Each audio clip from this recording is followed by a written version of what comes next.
In late 2016, a number of United States government personnel stationed in Havana, Cuba, began reporting a series of highly unusual and deeply concerning symptoms. The symptoms appeared suddenly, without warning, and without any clear medical explanation. They included intense sounds or sensations perceived in one ear, significant head pressure, dizziness, visual disturbances, and in some cases lasting cognitive effects. Medical examinations revealed unusual findings in the brains of several affected individuals. No conventional illness or environmental factor was identified as the cause. In the years that followed, similar reports emerged from China, Austria, Colombia, India, and New World.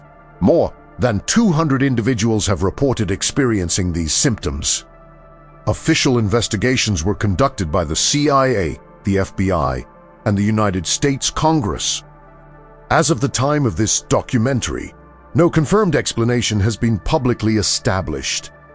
Every detail in this documentary is sourced from official government reports, congressional records, and verified news sources. This is the full story of what has become known as Havana Syndrome. The first reported cases occurred in late 2016 among United States diplomatic personnel and their family members residing in Havana, Cuba. According to official accounts, the affected individuals reported experiencing unusual sensations, most commonly described as an intense pressure or sound perceived within one ear or one side of the head. In some cases, the sensations were accompanied by a sense of vibration or a directional quality, as though the phenomenon was coming from a specific location. Several individuals reported that when they moved to a different position or left the room, the sensations ceased. According to accounts from affected personnel, the experiences were sudden, unexpected, and unlike anything they had previously encountered. Medical evaluations were conducted on a number of the affected individuals. According to the findings reported by physicians involved in those evaluations, some individuals showed signs of changes in brain tissue that were consistent with the effects of a concussive event. However, no physical impact or conventional cause for those findings could be identified. The United States government formally raised the issue with Cuban authorities. Cuba denied any knowledge of or involvement in the incidents. In response to the reports, the United States significantly reduced its diplomatic presence in Havana.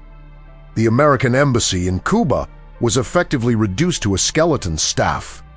By 2017, the reports from Havana had attracted significant attention within the intelligence and diplomatic community. However, the full scope of what was occurring would only become apparent over the following years. As additional cases were reported, medical researchers began compiling a more detailed understanding of the symptoms associated with the incidents. According to research published in peer-reviewed journals, the reported symptoms fell into several consistent categories. The most commonly reported immediate symptom was a sudden and intense perception of sound or pressure, typically affecting one ear or one side of the head. This was frequently accompanied by dizziness, loss of balance, and disorientation in the hours and days following the initial experience. Many individuals reported persistent headaches, difficulty concentrating, memory difficulties, and fatigue. In some cases, these persisted for weeks, months, or in certain instances, years. A significant study published in 2018 examined 21 individuals who had reported symptoms in Havana. According to that study, researchers identified evidence of changes in white matter connectivity in the brains of several participants. The authors noted that these findings were unusual in the absence of any identified physical impact or conventional neurological condition. A subsequent study examining a larger group of affected individuals produced broadly consistent findings. According to researchers involved in those studies, the pattern of neurological effects observed was distinct from those typically associated with known conditions. However, the studies also noted significant limitations, including the relatively small number of participants and the challenges of conducting research in this context. Several leading neurological institutions in the United States were involved in the medical evaluation of affected personnel. According to statements from those institutions, the cases presented genuine medical findings that warranted serious scientific investigation. The precise mechanism by which these effects were produced remained, however, scientifically undetermined. As the number of reported cases grew, official investigations were launched by multiple United States government agencies. The Central Intelligence Agency, the Federal Bureau of Investigation, and the Department of State all conducted reviews of the available evidence. Congressional committees held hearings on the matter, during which affected personnel testified about their experiences. According to testimony presented at those hearings, some individuals described significant and lasting effects on their ability to work and carry out daily activities. The hearings also raised questions about the pace and adequacy of the government response to the early reports from Havana. Several affected individuals and their representatives expressed concern that their accounts had not initially been taken seriously. In terms of possible explanations, government investigators and independent researchers have proposed several theories. The most widely discussed theory involves the use of a directed energy device of some kind. According to this theory, a device capable of producing focused acoustic or electromagnetic energy may have been deployed in proximity to affected individuals. Proponents of this theory point to the directional quality, reported by many affected individuals as consistent with a focused energy source. They also note that the neurological findings in some cases appear consistent with the effects of certain types of energy exposure. A second theory proposes that the symptoms may be attributable to a form of environmental factor specific to certain locations. According to this theory, particular acoustic or chemical conditions in certain buildings or areas may have produced the reported effects. A third perspective, advanced by some researchers, suggests that at least some of the reported cases may be attributable to psychogenic factors. According to this view, the significant stress and anxiety associated with diplomatic postings in certain environments may contribute to the emergence and spread of reported symptoms. This perspective has been disputed by other researchers and by many of the affected individuals themselves. According to a report produced by a panel of experts assembled by the National Academies of Sciences, Engineering, and Medicine in 2020, directed pulsed radio frequency energy was considered a plausible mechanism for the reported effects. The report noted, however, that this conclusion was not definitive and that further research was required. While investigations into the Havana cases continued, reports of similar symptoms began emerging from American government personnel in other locations.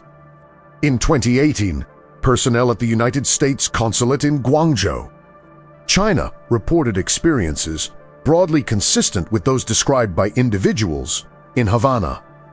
Medical evaluations were conducted and several individuals were returned to the United States for further assessment. In the years that followed, reports emerged from personnel in Vienna, Austria, a city that hosts numerous international organizations and diplomatic missions. According to reports, Vienna became associated with one of the highest concentrations of reported cases outside of Havana. Additional reports came from personnel stationed in Colombia, India, Georgia, Taiwan, and other locations. Reports also emerged from within the United States itself, including cases reportedly experienced by individuals in the Washington, D.C. area. According to official statements, the total number of individuals who reported symptoms consistent with the phenomenon reached more than 200. The widespread geographic distribution of the reports significantly complicated the investigation. It suggested that whatever was responsible for the phenomenon was not limited to a single location or a single set of circumstances. In 2021, the United States Congress passed legislation providing additional support and compensation for government personnel who had reported symptoms. The legislation represented an official acknowledgement that the reported incidents were being taken seriously at the highest levels of government. In 2023, the CIA released an assessment of the available evidence. According to that assessment, the agency concluded that it was unlikely that a foreign adversary was responsible for the majority of reported cases. The assessment attributed most cases to pre-existing conditions, conventional illnesses, or environmental factors. However, the agency acknowledged that a small number of cases remained unexplained. The assessment was met with significant criticism from some affected individuals and their representatives. Several members of Congress also expressed disagreement with the conclusions. As of the time of this documentary, the full explanation for the phenomenon known as Havana syndrome remains officially unresolved. More than 200 individuals have reported experiencing symptoms. Some of those individuals continue to experience lasting effects on their health and their professional lives. The question of what caused those symptoms and who, if anyone, was responsible has not been definitively answered.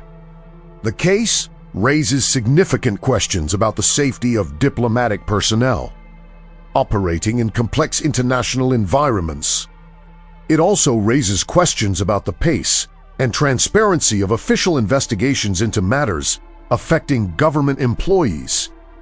Whatever the ultimate explanation, the individuals who reported these symptoms did so in the context of dedicated public service in challenging postings around the world.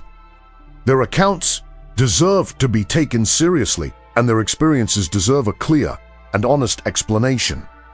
The investigation into Havana syndrome continues. Thank you for watching Dark Files Cases. If you found this documentary informative, please consider subscribing.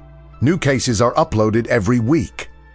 In the comments below, what do you think is behind the Havana syndrome reports?